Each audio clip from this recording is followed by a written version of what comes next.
Chapter 10, Interrogations. It was very hard in the morning to argue with the part of me that was sure last night was a dream. Logic wasn't on my side or common sense. I clung to the parts I couldn't have imagined, like his smell. I was sure I could never have dreamed that up on my own. It was foggy and dark outside my window, absolutely perfect. He had no reason not to be in school today. I dressed in my heavy clothes, remembering I didn't have a jacket, further proof that my memory was real. When I got downstairs, Charlie was gone again. It was running later than I realised. I swallowed a granola bar in 3 bites, chased it down with milk straight from the carton, and then hurried out the door. Hopefully the rain would hold off until I could find Jessica. It was unusually foggy. The air was almost smoky with it. The mist was ice cold where it clung to the exposed skin on my face and neck.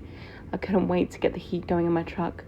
Such a thick fog that I was a few feet down the driveway before I realised there was a car in it, a silver car. My heart thudded, stuttered, and then picked up again in double time. I didn't see where he came from, but suddenly he was there, pulling the door open for me. "Do you want to ride with me today?" he asked, amused by my expression as he caught me by surprise yet again. There was uncertainty in his voice. He was really giving me a choice. I was free to refuse, and part of him hoped for that. It was a vain hope.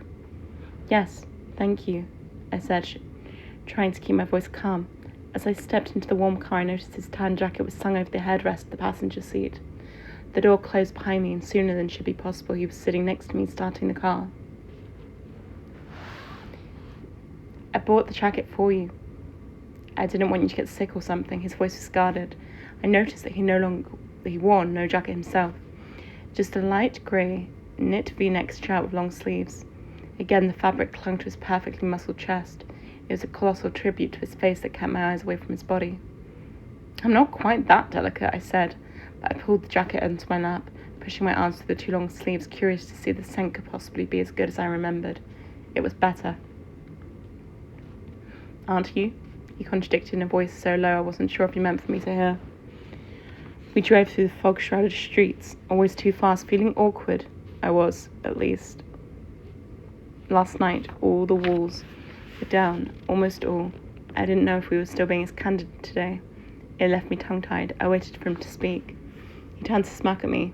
"What, no 20 questions to get today?" "My questions bother you?" I asked, relieved. "Not as much as your reactions do." He looked like he was joking, but I couldn't be sure.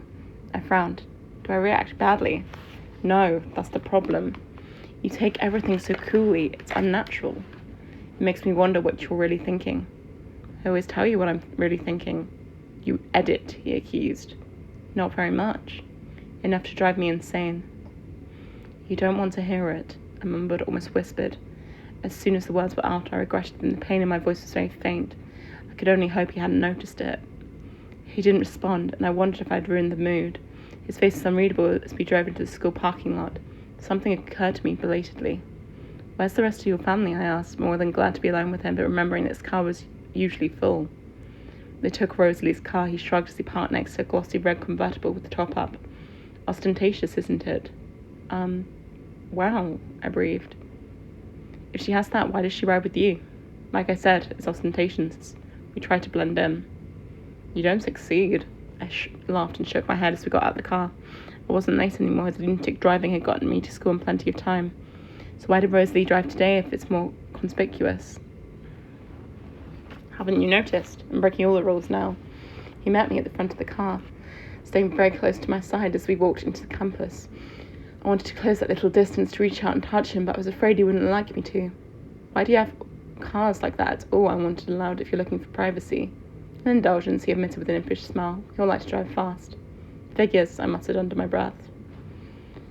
Under the shelves of the cafeteria roof's overhang, Jessica was waiting, her eyes about to bug out their sockets. Over her arm, bless her, was my jacket. "Hey, Jessica," I said when we were a few feet away. "Thanks for remembering." She handed me my jacket without speaking. "Good morning, Jessica," Edward said politely. It wasn't really his fault that his voice was so irresistible, what his eyes were capable of. Hi." She shifted her wide eyes to me, trying to gather her jumbled thoughts. "I guess I'll see you in Trig." She gave me a meaningful look, and I suppressed a sigh. What on earth was I going to tell her? "Yeah, I'll see you then." She walked away, pausing twice to peek back over her shoulder at us. "What are you going to tell her?" Edward murmured. "Hey, I thought you couldn't read my mind," I hissed. "I can't," he said, startled. An understanding brightened his eyes. However I can read her, she'll be waiting to ambush you in class. I groaned as I pulled off his jacket and handed it to him, replacing it with my own. He folded it over his arm. So, what are you going to tell her? A little help? I pleaded. What does she want to know? He shook his head, grinning wickedly. That's not fair. No, you not sharing what you know, now that's not fair. He deliberated for a moment as we walked. We stopped outside the door to my first class. She wants to know if we're secretly dating, and she wants to know how you feel about me, he finally said. Yikes. What should I say? I tried to keep my expression very innocent.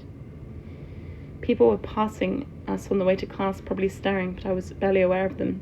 He paused to catch a stray lock of hair that was escaping with a twist on my neck and wound it back into place. My heart spluttered hyperactively. I suppose you could say yes to the first if you don't mind. It's easier than any other explanation. I don't mind, I said in a faint voice. And as for her other question, well, I'll be listening to hear that answer for that one myself. One side of his mouth pulled up to my favourite uneven smile. I couldn't catch my breath soon enough to respond to that remark. He turned and walked away. I'll see you at lunch, he called over his shoulder. 3 people walking to the door stopped to stare at me. I hurried into class, flushed and irritated. He was such a cheater. Now I was going to be even more worried about what I was going to say to Jessica. I sat in my usual seat, slamming my bag down in aggravation. Morning, Mike said from the seat next to me. I looked up to see an odd, almost resigned look on his face. How was poor Angeles? There was no honest way to sum it up. Great, I finished lamely. Jessica got a really cute dress. Did she say anything about Monday night? He asked, his eyes brightening. I smiled at the turn the conversation had taken. She said she had a really good time, I assured him. She did? He said eagerly. Most definitely. Mr. Mason called the class to order then, asking us to turn in our papers. English and then government passed in a blur, while I worried about how to explain things to Jessica and agonised over whether Edward would really be listening to what I said through the medium of Jess's thoughts. How very inconvenient his little tongue could be when it wasn't saving my life.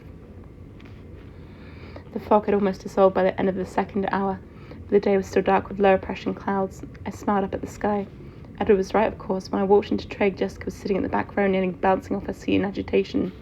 I reluctantly went to sit by her, trying to convince myself it would be better to get over with as soon as possible. Tell me everything, she commanded, before I was in the seat. What do you want to know? I urged. What happened last night? He bought me dinner and then he drove me home. She glared at me, her expression stiff with skepticism. How did you get home so fast? He drives like a maniac. It was terrifying. I hoped he heard that. Was it like a date? Did you turn to meet you there? I hadn't thought of that. No, I was very surprised to see him there. Her lips puckered in disappointment at the transparent honesty in my voice. But he picked you up for school today, she probed. Yes, that was a surprise too. You noticed I didn't have a jacket last night, I explained. So you're going out again? He offered to drive me to Seattle Saturday because he thinks my truck isn't up to it. Does that count? Yes, she nodded. Well then, yes. Wow. She exaggerated the word into 3 syllables. Edward Cullen. I know, I agreed. Wow didn't even cover it. Wait, her hands flew out past towards me like she was stopping traffic. Has he kissed you? No, I mumbled. It's not like that. She looked disappointed. I'm sure I did too. Do you think Saturday? She raised her eyebrows. I really doubt it. The discontent in my voice was poorly disguised. What did you talk about? She pushed for more information in a whisper. Class had started, but Mr. Varner wasn't paying close attention, and we weren't the only ones still talking. I don't know, just lots of stuff, I whispered back. We talked about the English essay a little. Very, very little, I think. He mentioned it in passing. Please, Bella, she begged, give me some details. Well, okay, I've got one. You should have seen the waitress flirting with him. It was over the top, but he didn't pay any attention to her at all. And didn't make what he could of that. That's a good sign, she nodded. Was she pretty? Very, probably in 19 or 20. Even better, he must like you. I think so, but it's very hard to tell. He's always so cryptic, I threw in for his benefit, sighing. I don't know how you're brave enough to be alone with him, she breathed. Why? I was shocked, but she didn't understand my reaction. He's so intimidating, I wouldn't know what to say to him. She made a face, probably remembering this morning or last night, when he turned the overwhelming force of his eyes on her. I do have some trouble with incoherency when I'm around him, I admitted. Oh well, he is unbelievably gorgeous, Jessica shrugged as if this excused any flaws, which in her book it probably did. There's a lot more to him than that. Really? Like what? I wished I'd let it go almost as much as I was hoping he'd been kidding about listening in. I can't explain it right, but he's even more unbelievable behind the face. The vampire who wanted to be good, who ran around saving people's lives so he wouldn't be a monster. I stared toward the front of the room. Is that possible? She giggled. I ignored her, trying to look like I was paying attention to Mr. Varner. So you like him then? She wasn't about to give up. Yes, I said curtly. I mean, do you really like him? She urged. Yes, I said, again blushing, hope that little detail wouldn't register in her thoughts. She'd had enough with the single-syllable answer. How much do you like him? Too much, I whispered back. Well, then he likes me. But I don't see how I can help that. I sighed, one blush blending into the next. Then thankfully Mr. Varner called on Jessica for an answer. She didn't get a chance to start on the subject again during class, and as soon as the bell rang I took evasive action.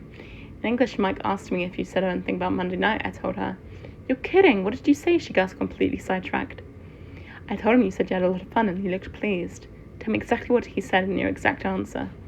We spent the rest of the walk dissecting sentence structures and most of Spanish on a minute description of Mike's facial expressions. I wouldn't have helped draw it out for as long as I did if I wasn't worried about the subject returning to me. And then the bell rang for lunch. As I jumped out of my seat, shoving my books roughly in my bag, my uplifted expression must have tipped Jessica off. You're not sitting with us today, are you? She gasped. I don't think so. I couldn't be sure that he wouldn't disappear inconveniently again. But outside at the door to her Spanish class, leaning against the wall, looking more like a Greek god than anyone had a right to, Edward was waiting for me. Jessica took one look, rolled her eyes, and departed. See you later, Bella. Her voice was thick with implications. I might have to turn the ringer off on the phone. Hello. His voice was amused and irritated at the same time. He'd been listening, it was obvious. Hi. I couldn't think of anything else to say and he didn't speak, biding his time, I presumed, so it was a quiet walk to the cafeteria. Walking with Edward through the crowded lunchtime rush was a lot like my first day here. Everyone stared. He led the way into the line, still not speaking to his eyes. Returned to my face every few seconds, their expressions speculative. It seemed to me this irritation was winning out over amusement as the dominant emotion on his face. I fidgeted nervously with the zipper on my jacket. He stepped up to the counter and filled a tray with food. What are you doing? I objected. You're not getting all that for me. He shook his head, stepping forward to buy the food. Half is for me, of course. Raised one eyebrow. He led the way to the same place we sat at one time before. At the other end of the table, a group of seniors gazed at us in amazement as we sat across from each other. Edward seemed oblivious. Take whatever you want, he said, pushing the tray toward me. I'm curious, I said as I picked up an apple, turning it around in my hands. What would you do if someone dared you to eat food? You're always curious, he grimaced, shaking his head. He glared at me, holding my eyes as he lifted the slice of pizza off the tray. Deliberately took a bit off a mouthful, chewed quickly, and then swallowed. I watched eyes wide. If someone dared you to eat that, you could, couldn't you? He asked condescendingly. I wrinkled my nose. I did once on a dare, I admitted it wasn't so bad. He laughed. I suppose I'm not surprised. Something over my shoulders seemed to catch his attention. Jessica's analysing everything I do. She'll break it down for you later. He pushed the rest of the pizza toward me. The mention of Jessica brought a hint of former irritation back to his face. I put down the apple and took a bite of the pizza, looking away knowing he was about to start. So the waitress was pretty, was she? He asked casually. You really didn't notice? No, I wasn't paying attention. I had a lot on my mind. Poor girl, I could afford to be generous now. Something you said, Jessica. Well, it bothers me. He refused to be distracted. His voice was husky and he glanced up from under his lashes with troubled eyes. I'm not surprised you heard something you didn't like. You know what they say about eavesdroppers, I reminded him. I warned you I'd be listening. I warned you didn't want to know everything I was thinking. You did, he agreed, but his voice was still rough. You aren't precisely right, though. I do want to know what you're thinking. Everything. I just wish that you wouldn't be thinking some things. I scowled. That's quite a distinction. It's not really the point at the moment. Then what is? We were inclined toward each other over the table now. He had his large white hand folded under his chin. I leaned forward with my right hand cupped around my neck. I had to remind myself that we were in a crowded lunchroom with probably so many curious eyes on us. It was too easy to get wrapped up in our own private, tense little bubble. Do you truly believe you care more for me than I do for you? He murmured, leaning closer to me as he spoke, his dark golden eyes piercing. I tried to remember how to exhale, how to look away before it came back to me. You're doing it again, I muttered, his eyes open wide with surprise. What? Dazzling me, I admitted, trying to concentrate as I looked back at him. Oh, he frowned. It's not your fault, I sighed. You can't help it. Gonna answer the question? I looked down. Yes. Yes, you are going to answer, or yes, you really think that. He was irritated again. Yes, I really think that.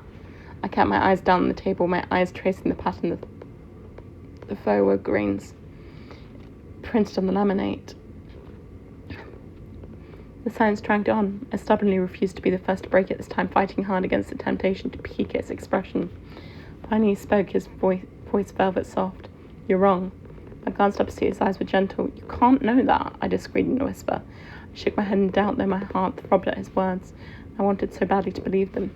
What makes you think so? His liquid topaz eyes were penetrating, trying futilely, I assumed, to lift the truth straight from my mind. I stared back, struggling to think clearly in spite of his face, trying to find some way to explain. As I searched for the words, I could see him getting impatient, frustrated by my silence.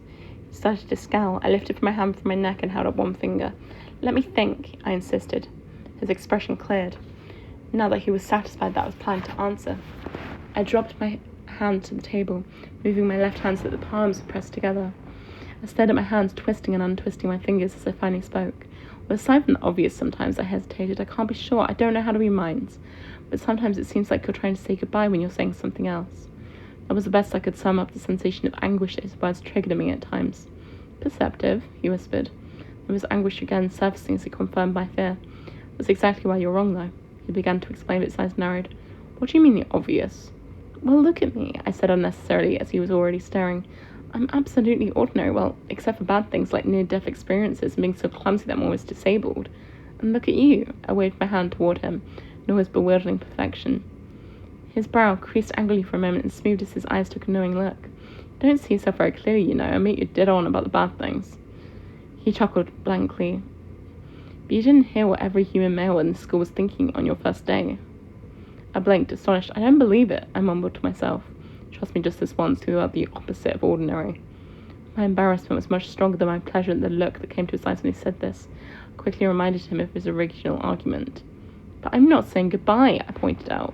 "Then you see, that's what proves me right. I care the most, because if I can do it..." He shook his head, seeming to struggle with the thought. "Believing it's the right thing to do, then I'll hurt myself to keep from hurting you, to keep you safe." I'm glad, and you don't think I would do the same. You'd never have to make the choice. Abruptly, his unpredictable mood shifted again. A mischievous, devastating smile rearranged his features. "Of course, keeping you safe is beginning to feel like a full-time occupation that requires my constant presence." "No one has tried to do away from me today," I reminded him, grateful for the lighter subject. I didn't want him to talk about goodbyes anymore. If I had to, I suppose I could purposely put myself in danger to keep him close. I banished that thought, but his quick eyes read it in my face. The idea would definitely get me in trouble. "Yet," he added. "Yet," I agreed. I would have argued, but now I wanted him to be expecting disasters. "I have another question for you." His voice was still casual. "Shoot. Do you really need to go to Seattle this Saturday, or was that just an excuse to get out saying no to all your admirers?" I made a face at the memory. "No, I haven't forgiven you for that Tyler thing yet," I warned him. "It's your fault that he deluded himself into thinking I'm going to prom with him." "Oh, he would have found a chance to ask you without me. I just really wanted to watch your face," he chuckled. I would have been angry if his laughter wasn't so fascinating. "If I'd asked you, would you have turned me down?" he asked, still laughing to himself. "Probably not. I missed it, but I would have cancelled later, faked an illness or a sprained ankle." He was puzzled. "Why would you do that?" I shook my head sadly. "You'd never seen me in gym, I guess, but I would have thought you would understand. You're referring to the fact you can't walk across a flat, stable surface without finding something to trip over." "Obviously. That wouldn't be a problem," he was confident. "It's about all in the leading." I could see that I was about to protest, and he cut me off. "You never told me you resolved on going to Seattle, or do you mind if we do something different?" As long as the "we" part was in, I didn't care about anything else. "I'm open to alternatives, Anna, but I do have a favour to ask." He looked worried, as he always did when I asked an open-ended question. "What?" "Can I drive?" He frowned. "Why?" "That's because when I told Charlie I was going to Seattle, he specifically asked if I was going alone. But at the time I was. If he asked again, I probably wouldn't lie, but I don't think he will ask again. Leaving my truck at home would just bring up the subject unnecessarily, and also because your driving frightens me." He rolled his eyes. "Of all the things about me that could frighten you, you worry about my driving?" He shook his head in disgust, and his eyes were serious again. "When you want to tell your father you're spending the day with me?" There's an undercurrent to his question that I didn't understand. With Charlie, less is always more. I was definite about that. "Where are we going, anyway?" "The weather will be nice, so I'll be staying out of the public eye. You can stay with me if you'd like to." Again, he was leaving the choice up to me. "You'll show me what you meant about the sun?" I asked, excited by the idea of unravelling another one of the unknowns. "Yes," he smiled and then paused. "But if you don't want to be alone with me, I'd still rather you didn't go to Seattle by yourself." I shuddered to think of the trouble you could find in a city that size. I was miffed. "Phoenix is 3 times bigger than Seattle, just in population and physical size." "But apparently," he interrupted me, "your number wasn't up in Phoenix, so I'd rather you'd stayed near me." His eyes did that unfair smouldering thing again. I couldn't argue with the eyes. All the motivation, it was a moot point anyway. "As it happens, I don't mind being alone with you." "I know," he said, brooding. "You should tell Charlie, though." "Why in the world would I do that?" His eyes were sunny fears to give me some small incentive to bring you back. I gulped, but after a moment of thought, I was sure. "I think I'll take my chances." He exhaled angrily and looked away. "Let's talk about something else," I suggested. "What do you want to talk about?" he asked. He was still annoyed. I glanced around us, making sure we were well out of anyone's hearing. As I glanced my eyes around the room, I caught the eyes of his sister Alice staring at me. The others were looking at Edward. I looked away swiftly, back to him, and I asked the first thing that came to mind. Why did you go to the Goat Rock's place last weekend to hunt? Charlie said it wasn't a good place to hike, because of the bears. He stared at me as if I was missing something very obvious. Bears? I gasped. And he smirked. You know bears not in season, I added, steadily to hide my shock. If you read carefully, the laws only cover hunting with weapons, he informed me. He watched my face with enjoyment as that slowly sank in. Bears? I repeated with difficulty. Grizzly is Emmett's favourite. His voice was still firm, but his eyes were scrutinising my reaction. I tried to pull myself together. I said, taking another bite of pizza as an excuse to look down. I chewed slowly and then took a long drink of Coke without looking up. So, I said, after a moment, finally meeting his now anxious gaze, what's your favourite? He raised an eyebrow and the corners of his mouth turned down in disapproval. Mountain lion. Ah, I said in a polite, disinterested tone, looking for my soda again. Of course, he said, and his tone mirrored mine. We have to be careful not to impact the environment with induced hunting. Try to focus on areas with an overpopulation of predators, ranging as far away as we need. There's always plenty of deer in elk here. They'll do, but where's the fun in that? He smiled teasingly. Where indeed, I murmured around a bite of pizza. Early spring is Emmett's favourite bear season. They're just coming out of hibernation, so they're more irritable. He smiled at some remembered joke. Nothing more fun than an irritated grizzly bear, I agreed, nodding. He snickered, shaking his head. Tell me what you're really thinking, please. I'm trying to picture, but I can't, I admitted. How do you hunt a bear without weapons?